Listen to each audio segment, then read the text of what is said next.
নমস্কার বন্ধুরা, মনীষা রান্নাঘরে সবাইকে স্বাগত। প্রতিদিনের মতো চলে এলাম আবারও একটা রেসিপি নিয়ে। আশা করি আপনাদের বেশ ভালো লাগবে। এই টিফিনটা কিন্তু বাড়িতে থাকা মাত্র দুটো উপকরণ দিয়ে কিন্তু তৈরি হয়ে যায়। হাতের কাছে থাকা উপকরণ দিয়ে আমি এই টিফিনটা বানিয়ে নিচ্ছি। আর এটা প্রথম থেকে শেষ পর্যন্ত দেখুন, আশা করি আপনাদের বেশ ভালো লাগবে। আর এটা কিন্তু বানাতে খুবই সহজ, খেতেও লাগে অসাধারণ। তো একেবারে আলুর পুরে ঠাসা দুর্দান্ত স্বাদে এই টিফিন। তো চলুন বন্ধুরা, এখন আমি রেসিপিটি শুরু করি আর দেখে নেওয়া যাক এই রেসিপির জন্যে আমার কি কি উপকরণ লাগে। তো প্রথমে আমি নিয়ে নিচ্ছি এইরকম মাঝারি সাইজের একটা বাটিতে 1 বাটি পরিমাণে ময়দা। আর আমি এই ময়দার মধ্যে দিয়ে দিচ্ছি স্বাদ অনুসারে লবণ। আর এরপরে এখানে দিয়ে দিচ্ছি 2 চামচ পরিমাণে সাদা তেল। বন্ধুরা, আমি এই টিফিনটা ময়দা দিয়ে বানাচ্ছি, আপনারা চাইলে এটা আটা দিয়েও বানাতে পারেন, কিংবা আটা ময়দা দুটো মিশিয়ে টিফিনটা বানিয়ে নিতে পারেন। তো আমি 1 বাটি ময়দা দিয়ে কিন্তু অনেকগুলো টিফিন বানিয়ে নেব, সেটা আপনারা দেখলেই বুঝতে পারবেন। তো সঙ্গে থাকুন, শেষ পর্যন্ত দেখতে থাকুন। এখন আমি কিন্তু এই শুকনো উপকরণগুলো বেশ ভালোভাবে মিশিয়ে নিচ্ছি। এরপরে দেখুন, এখানে কিন্তু আমার ময়ামটা বেশ ভালোভাবে দেওয়া হয়েছে। আর এখন আমি অল্প অল্প জল দিয়ে ময়দাটা মেখে নেব এবং নর্মাল একটা ডো তৈরি করে নেব। তো এখানে কিন্তু ডোটা আমার রেডি হয়ে গেছে। আর এখন কিন্তু আমি এই ডোটাকে রেস্টে রেখে দেব। তো দেখুন বন্ধুরা, ডোটা কিন্তু একেবারে নর্মালি যেরকম রুটি পরোটা খায়, তো সেই রকম একটা ডো তৈরি করে নিতে হবে। তো এখন আমি এই ডোটাকে ঢাকনা চাপা দিয়ে রেস্টে রেখে দিচ্ছি 10 মিনিটের মতো, তাহলে কিন্তু টিফিনগুলো বেশি ভালো লাগে।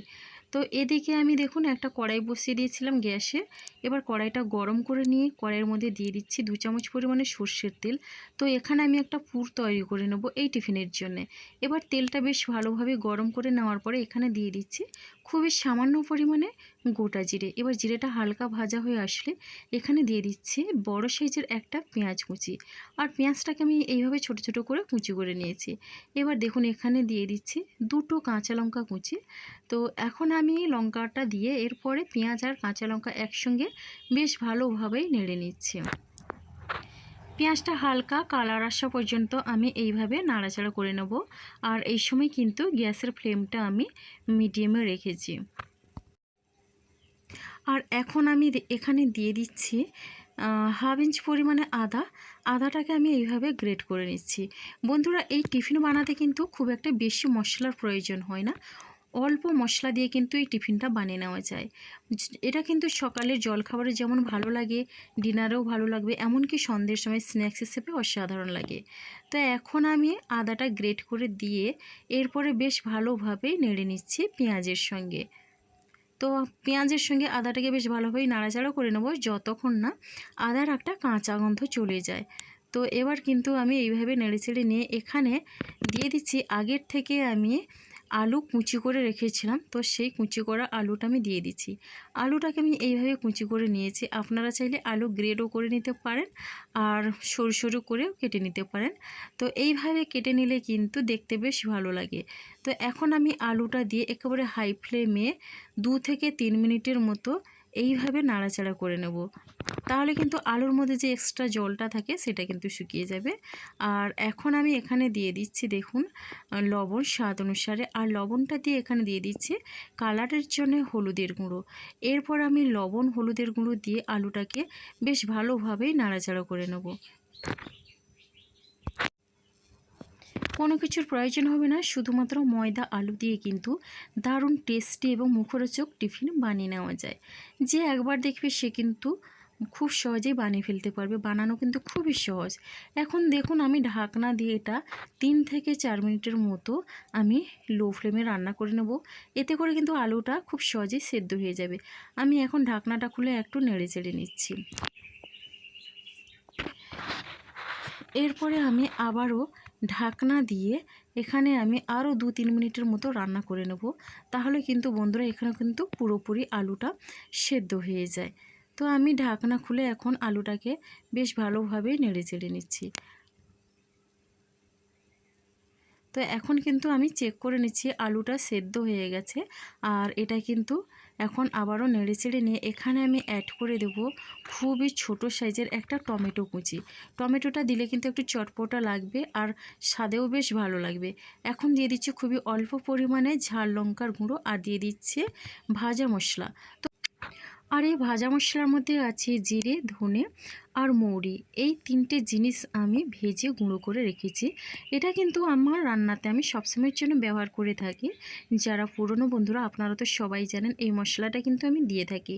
মোটামুটি টমেটো দিয়ে একটু নাড়াচাড়া করে নিলাম, আর এতে করে কিন্তু টমেটোটা দিলে বেশ ভালো লাগবে। ঢাকনা দিয়ে রেখেছিলাম 1 থেকে 1.5 মিনিটের মতো, তাহলে কিন্তু টমেটোটা অনেকটা নরম হয়ে যায়। তো এখন ঢাকনাটা খুলে আমি নাড়াচাড়া করে নিচ্ছি। তো এইভাবে আমি একটু নেড়ে চেড়ে এটা নামিয়ে নেব। টমেটো কিন্তু নরম হয়ে গেছে বন্ধুরা, এইভাবে নেড়ে চেড়ে এটাকে রেডি করে নিয়েছি। আর দেখে বুঝতে পারছেন এই আলুর পুরটা কতটা লোভনীয় হয়েছে। আর এখন আমি আলুর পুরটা নামিয়ে ঠান্ডা করে নিচ্ছি টিফিন তৈরির জন্যে। তো বন্ধুরা দেখুন এখানে যে আমি ময়দার ডোটা রেডি করে রেখেছিলাম, তো সেটা আমি ঢাকনা খুলে আবারও একটু ঠেসে ঠেসে মেখে নেব। তাহলে কিন্তু টিফিনগুলো অনেকটা খাস্তাও হবে আর খেতেও বেশ ভালো লাগবে। তো এখন আমি হাতের সাহায্যে এইভাবে লম্বা করে নিচ্ছি, আর এখান থেকে আমি লেচি কেটে নিচ্ছি। তো আমরা লুচির লেচি যেভাবে কাটি ওই রকম করে লেচি কেটে নিচ্ছি। তো একটু ছোটো সাইজ করে লেচিগুলো কেটে নিচ্ছি। আর হ্যাঁ, এখানে কিন্তু আমার এই মাঝারি সাইজের 1 বাটি ময়দা থেকে আমার 6 পিস এখানে লেচি হয়েছে। তার মানে এখানে আমার 6টা টিফিন তৈরি হবে। তো বন্ধুরা এখন কিন্তু আমি পুরটা রেডি করে নিচ্ছি, আর পুরটাও ঠান্ডা হয়ে গেছে। এরপরে আমি এই লেচিগুলো রুটির শেপে বেলে নেব। রুটির থেকে একটু ছোট করে বেলে নেব। তো বন্ধুরা দেখুন আমি এখানে ময়দা দিয়েই রুটিগুলো বেলে নিচ্ছি।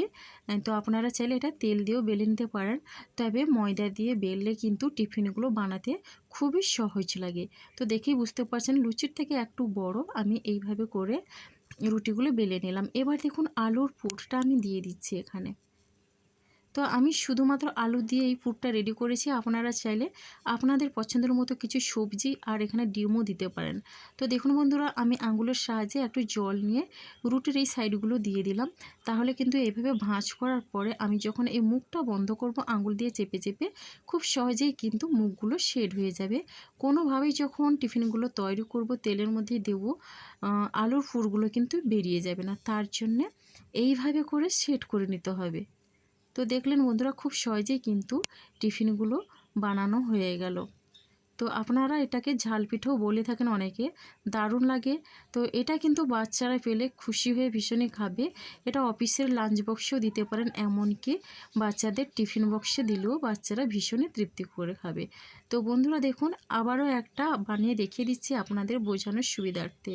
একই রকমভাবে এখানে রুটিটার উপর পুর দিয়ে আঙ্গুলে করে একটু জল নিয়ে রুটির সাইডগুলো দিয়ে দিলাম। আর যেহেতু এগুলো ভাঁজ করব রুটিটা, তাহলে কিন্তু মুখটা সেট করতে খুবই সুবিধা হয়। তো বন্ধুরা এখানে কিন্তু আমি একই রকমভাবে 6টা টিফিন বানিয়ে নিয়েছি। আর আমি আগের থেকে কিন্তু একটা প্যানের মধ্যে সাদা তেল দিয়ে তেলটাকে বেশ ভালোভাবে গরম করে নিয়েছি। এখানে কিন্তু আমি অল্প তেলে টিফিনগুলো ভেজে নেব, এখানে কিন্তু কোনো রকমের ডুবো তেলেই ভাজবো না। তো দেখুন তেলটা বেশ ভালোভাবে গরম করে নিয়ে এখানে আমি 2টো টিফিন প্রথমে দিয়ে দিচ্ছি। তো এবার টিফিনগুলো দিয়ে আমি একটু প্যানের হাতলটা ধরে নাড়িয়ে দেব, তাহলে কিন্তু তেলটা টিফিনের গায়ে বেশ ভালোভাবেই লাগবে। আর তেলটা লাগার পরে দেখুন বন্ধুরা টিফিনগুলো কিন্তু খুবই সুন্দরভাবে ফুলতে শুরু করেছে। এই টিফিনগুলো কিন্তু অনেকটাই খাস্তা মুচমুচে আর অনেকটাই টেস্টি ফুলকো। তো দেখে বুঝতে পারছেন টিফিনগুলো কত সুন্দরভাবে ফুলছে, একেবারে ফুলে ফুটবল। তো খুব সহজেই কিন্তু তৈরি হয়ে যায়। টিফিনগুলো বানিয়ে নেওয়ার পরে কিন্তু তেলের মধ্যে দিলেই কয়েক সেকেন্ডের মধ্যেই তৈরি হয়ে যায়। এখন কিন্তু 2 পিঠ আমি বেশ ভালোভাবে টিফিনগুলো তৈরি করে নিয়েছি, আর তেলটা ছড়িয়ে আমি তুলে নিচ্ছি। বন্ধুরা একবার হলেও এই টিফিনগুলো বানাবেন, আর কেমন লাগলো কমেন্ট করতে ভুলবেন না। আপনাদের একটা কমেন্ট কিন্তু আমাকে অনেকটা উৎসাহ দেয় নতুন নতুন রেসিপি বানানোর জন্যে। আর কমেন্টে কিন্তু অবশ্যই একটা মিষ্টি কমেন্ট করুন। তো বন্ধুরা একই রকমভাবে বাকি টিফিনগুলো আমি ভেজে নেব। এখানে আমি টিফিনগুলো একটু বড় সাইজ করে নিচ্ছি। আপনার চাইলে আপনাদের পছন্দের মতো যে কোনো শেপে কিন্তু টিফিনগুলো বানিয়ে নিতে পারেন। তো বন্ধুরা, এখানে কিন্তু মোটামুটি আমি সবগুলো টিফিন একই রকমভাবে তৈরি করে নিলাম। আর হ্যাঁ, তেলটাকে কিন্তু একটু বেশি হিট করে নিয়ে এই টিফিনগুলো বানিয়ে নিতে হবে। তাহলে দেখবেন কয়েক সেকেন্ডের মধ্যেই কিন্তু এইভাবে ফুলকো ফুলকো টিফিন আপনারাও খুব সহজেই বানিয়ে নিতে পারবেন। তো বন্ধুরা, এখন কিন্তু পরিবেশনের জন্য রেডি আমার এই টিফিনগুলো। আর দেখেই বুঝতে পারছেন কতটা লোভনীয় হয়েছে। প্রত্যেকটা টিফিন কিন্তু ফুলকো ফুলকো হয়েছে আর অনেকটা মুচমুচে, আর খেতেও কিন্তু অসাধারণ। যে একবার খাবে সে কিন্তু এই টিফিনটা বারবার খেতে চাইবে। তো বন্ধুরা, একবার হলো আপনারা ট্রাই করবেন আর কমেন্ট করতে ভুলবেন না। ভালো লাগলে লাইক, শেয়ার, কমেন্ট এবং সাবস্ক্রাইব করে আমার পাশে থাকবেন। আর এখন না আমি দেখিয়ে দিচ্ছি এই টিফিনটা একটু কেটে কতটা লোভনীয় হয়েছে দেখতে, ভেতর থেকে আলুর পুরে ঠাসা। তো দেখুন বন্ধুরা, সবগুলো কিন্তু ফুলে ফুটবল হয়েছে আর ভেতর থেকে কিন্তু একটা পকেটের মতো হয়েছে। ভীষণই লোভনীয় একটা এই টিফিন। তো আজকের রেসিপিটা আমার এই পর্যন্ত। আর আগামীকাল আসবো আবার একটা নতুন রেসিপি নিয়ে। আপনারা সবাই সুস্থ থাকুন, ভালো থাকুন। অসংখ্য ধন্যবাদ আর অনেক অনেক ভালোবাসা রইল।